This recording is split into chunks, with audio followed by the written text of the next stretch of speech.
Olá, olá, caros alunos, tudo bem com vocês?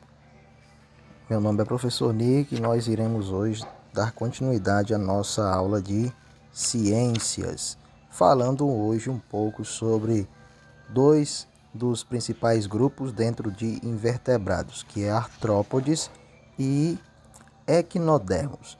Então, esta aula você pode fazer acompanhamento pelo seu livro didático, livro de ciências, na página 95. A partir da página 95, vocês poderão fazer acompanhamento desta aula. Então, vamos à aula. Aqui nós temos o grupo dos artrópodes. O grupo dos artrópodes são representados por muitos animais conhecidos. Dentre eles aqui os mais conhecidos, camarões, caranguejos, animais de vida aquática, marinha, moscas, baratas, gafanhotos, insetos que conseguem voar. Também aqueles que apenas vivem na terra, os terrestres, que são os escorpiões e aranhas. São animais que possuem um exoesqueleto.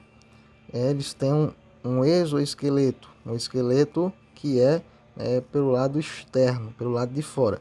Esse exoesqueleto é constituído, feito de uma substância chamada quitina, com articulações nas pernas. Então a palavra artrópode vem do grego, Arton vem de articulação e podos vem de pés, que significa dizer pés articulados. São animais que têm pés articulados, por isso este nome dado artrópodes. Ao mesmo tempo, esse esqueleto serve para proteger. Esse esqueleto de quitina serve para proteger e dar sustentação ao corpo desses animais. E as articulações que permitem às pernas de executar os movimentos como de andar. Os artrópodes, esse grupo dos animais chamado artrópodes, trata-se do grupo com o maior número de espécies conhecidas. Então é o maior grupo de espécies, de variabilidade de espécies que existe no mundo inteiro. Existem mais do que as outras espécies de animais. O exoesqueleto é rígido, é um exoesqueleto duro, que não permite o crescimento do animal. Então, como é que esses animais fazem para poder crescer? Esses animais, por terem um esqueleto muito duro, esse esqueleto sofre de tempos em tempos uma muda. Esse esqueleto ele se desfaz, Então, quando há essa troca de exoesqueleto, o animal cresce a partir dessa troca, que é chamada de equidise ou muda. Então, nessa época que há um novo esqueleto, também já está se formando um abaixo do antigo. Então, um velho esqueleto sai e, ao mesmo tempo, já tem um novo sendo formado abaixo do antigo, que é mais flexível, mas com o tempo vai ganhando resistência. O antigo exoesqueleto se rompe, o animal sai de dentro e ele cresce durante aquele período de tempo, pode ser dias ou horas, dependendo da espécie. Então nós temos aqui dentro do grupo dos artrópodes, nós temos aqui alguns subgrupos que são os mais conhecidos, como por exemplo os crustáceos, os aracnídeos e os insetos. Existem mais grupos? Sim, existem mais grupos. Porém, nós iremos se apenas ater a estes três principais subgrupos dentro do grupo de artrópodes, que é os crustáceos, aracnídeos e insetos. Olha aqui. Aqui nós temos o grupo dos crustáceos. E os animais que estão incluídos dentro do grupo dos crustáceos, eles possuem antenas. Então, a característica dos crustáceos, que é o primeiro subgrupo, eles têm antenas e possuem um número variável de pernas locomotoras. É um número variável de pernas locomotoras. Não existe um número fixo, mas um número variável de pernas locomotoras. Eles são animais de vida livre, sendo a maioria aquática, como por exemplo os camarões, as lagostas, os lagostinhos, o caranguejo, os siris, são exemplos de crustáceos. Todos esses animais são exemplos de crustáceos. E um exemplo de crustáceo terrestre é aquele tatuzinho de jardim. Eu acredito que vocês já viram aquele tatuzinho de jardim. Ele se enrola como se fosse uma espiral, né?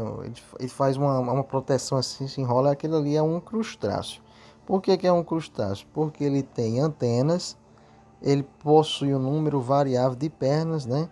Então, por esta razão, ele tem o esqueleto coberto de quitina, principalmente, né? Tem pés articulados, tem um esqueleto coberto, um esqueleto duro, rígido, coberto, revestido de quitina. Eles têm antenas, né? Tem um par de antenas e possuem um número variável de pernas. Aí nós temos o esquema aí de um lagostinho. Aí vocês veem, né, as antenas. Nós vemos aí a quelípode, né, que é uma perna locomotora. Eles possuem pernas variáveis, esse grupo. Agora nós iremos conhecer um pouco sobre os aracnídeos. Os aracnídeos, eles não têm antenas. Então, esta é uma diferença já para você. Esta é uma característica que permite você já diferenciar os crustáceos dos aracnídeos. A primeira diferença dos aracnídeos é que eles não têm antenas. Não têm antenas e apresentam 4 pares de pernas locomotoras. Observe bem, eles não têm antenas e possuem 4 pares de pernas locomotoras e um par de quelíceras. A maioria vive em ambientes terrestres. E são exemplos desse tipo de artrópodes os carrapatos, as aranhas, os escorpiões e os ácaros. Aqui no exemplo abaixo nós temos cada representante aí, ó. Nós temos o ácaro, nós temos o escorpião, nós temos a aranha, nós temos a aranha aquática, que vive na água aí, nós temos outra aranha. Então, são as aranhas representam muito bem esse grupo aracnídeo, né? Mas não apenas a aranha. A gente está enquadrado dentro desse grupo, que reúne essas características, que elas não têm antenas e apresentam 4 pares de pernas locomotoras. Enquanto os crustáceos apresentam pares de pernas variadas, os aracnídeos têm pernas fixas, né? 4 pares, ó. Que nós temos primeiro par, 1, 2, 3, 4. 4 pares de pernas locomotoras e também temos as quelíceras. Olha só, as quelíceras são esses dois aqui que eles usam para se alimentar, né? Como se fosse uma espécie aí de gancho e eles pegam o alimento.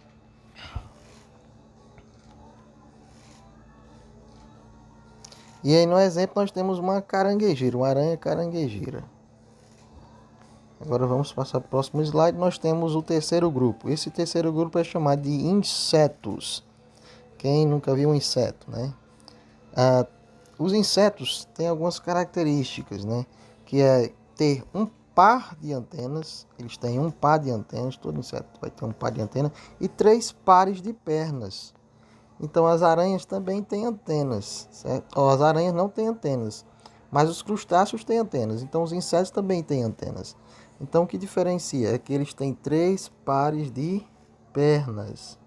E é fixo, né? Tem 3 pares de pernas locomotoras e um par de antenas. Então característica aqui dos insetos. Além das antenas e pernas, podem ter 1 ou 2 pares de asas. Então, existem insetos que possuem 1 ou 2 pares de asa, como por exemplo, o gafanhoto. Existem outros animais, a borboleta, a mariposa, o grilo, né, o louva-a-Deus, a abelha, a vespa.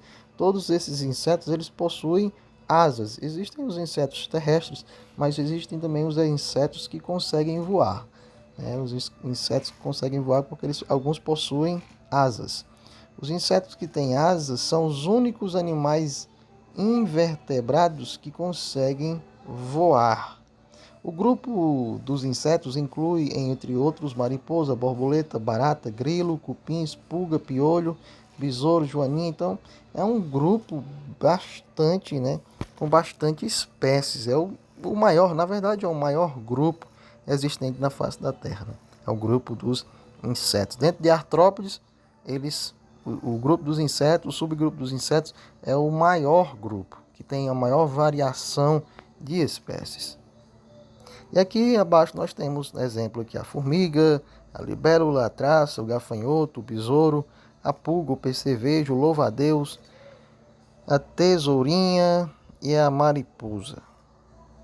São variadas espécies. Nós temos aqui no exemplo a anatomia de um gafanhoto fêmea.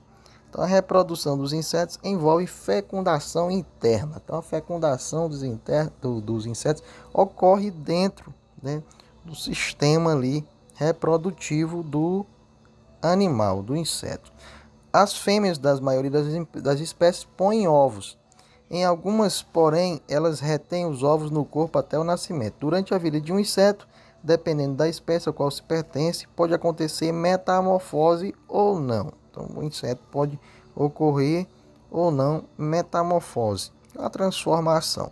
A maioria das espécies metamorfose pode ser incompleta ou completa. Então, em algumas espécies, o descendente eclode do ovo já com as formas semelhantes do adulto. E o crescimento envolve apenas com forma semelhante à do adulto. E o crescimento envolve apenas modificação do tamanho, por meio da equidízis, até chegar ao tamanho adulto. Nessas espécies não há metamorfose. É o caso das traças. Então, o que acontece aqui? Quando não há metamorfose, acontece que o indivíduo já sai do ovo da mesma forma, com as mesmas características que ele terá na forma adulta. O que vai acontecer? Vai acontecer apenas o crescimento. Vai acontecer apenas o crescimento dele através das mudas, das equidízes, né? Ele se desfaz ali do seu exoesqueleto e vai nascer um novo esqueleto, então ele só vai ganhar tamanhos, só vai ganhar crescimento. Então, esse inseto aqui não ocorreu metamorfose. Agora, existem os dois tipos de metamorfose: a metamorfose incompleta e a metamorfose completa. Então, o que ocorre aqui na metamorfose incompleta? Acontece que o inseto ele vai sair do ovo, né? Quando ele sai do ovo, ele é chamado de ninfa, que é uma miniatura da forma adulta. A ninfa é uma miniatura da forma adulta. Então, durante esse crescimento, ele aumenta de tamanho e sofre modificações no corpo. Por que é incompleto? Porque ele sai, né, da miniatura em forma adulta, mas ele sofre algumas modificações no corpo até chegar ao estágio de adulto. Isso acontece com percevejo, com gafanhoto, com grilo, com cigarra. Vamos ver no exemplo a seguir. Aqui nós temos um exemplo de uma metamorfose incompleta, que é a metamorfose incompleta do percevejo. Perceba que aqui nós temos o ovo e aqui ele já sai, ó, uma miniatura do adulto. Está aqui o adulto, mas aqui ele já sai uma miniatura dele. O que vai acontecer?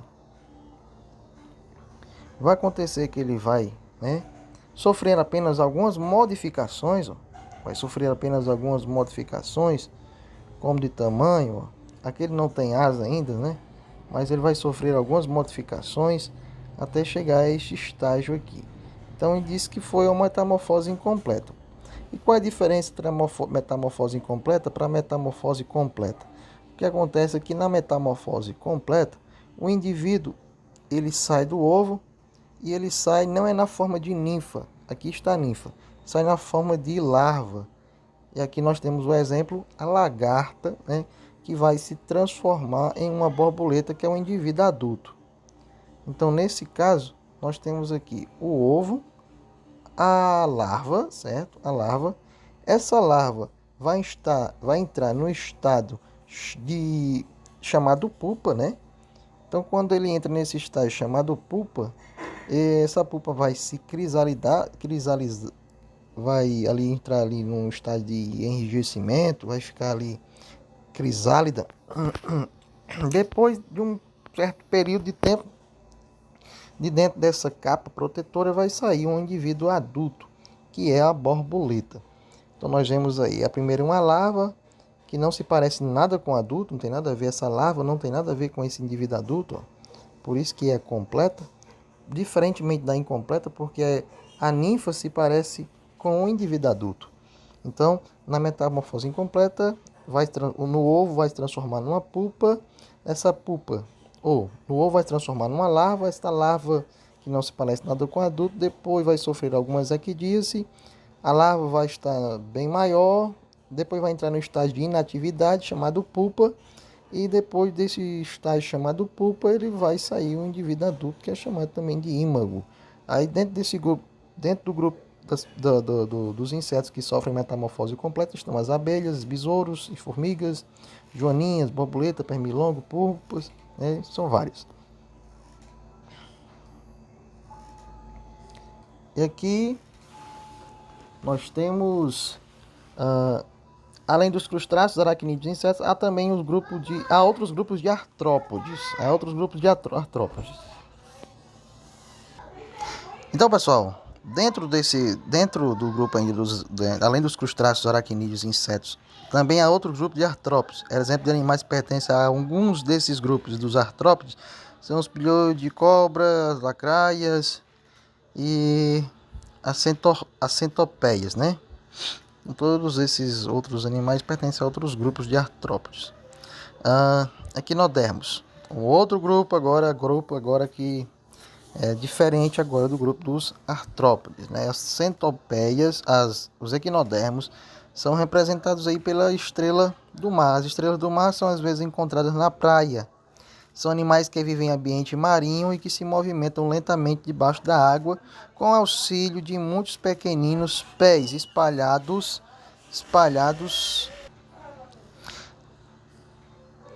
Também na parte inferior do corpo está a boca da estrela do mar, né? Usada para capturar ostras, mariscos que lhe servem de alimento. A estrela do mar possui um endoesqueleto de um material chamado carbonato de cálcio. Porém, não se trata de um vertebrado, pois não tem coluna vertebral. Não possui coluna vertebral. Possui um esqueleto, sim, interno, né? Os equinodermos, eles possuem um esqueleto interno de carbonato de cálcio. Só que não é um vertebrado por não ter uma coluna vertebral. Então, as estrelas do mar são exemplos de equinodermos. A palavra equinodermo significa espinhos na pele. E são conhecidas aproximadamente por 6.000 espécies de equinodermos, todas de vida em ambiente marinho. E além das estrelas do mar, nós temos aí outros, né? Como por exemplo, o ouriço do mar, temos também os pepinos e as bolachas da praia. E aqui nós temos um exemplo aqui, ó, nós temos aí algumas estrelas do mar, olha só. Nós temos aqui o ouriço também, né? Que são também exemplos de equinodermos. São animais duros, né? Corpo rígido.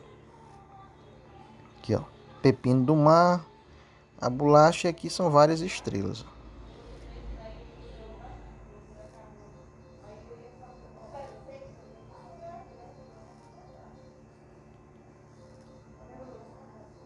Então aí nós temos o corpo, né? O corpo aí de tanto do ouriço quanto o corpo de uma estrela do mar. Aí nós temos os sistemas, né, por dentro, né, da anatomia, um corte aí transversal e mostrando para vocês aí toda a anatomia do corpo deste organismo. Então, pessoal, vamos ficar por aqui por esta aula. Na próxima aula nós iremos já dar início ao nosso próximo assunto e vamos agora à atividade do livro.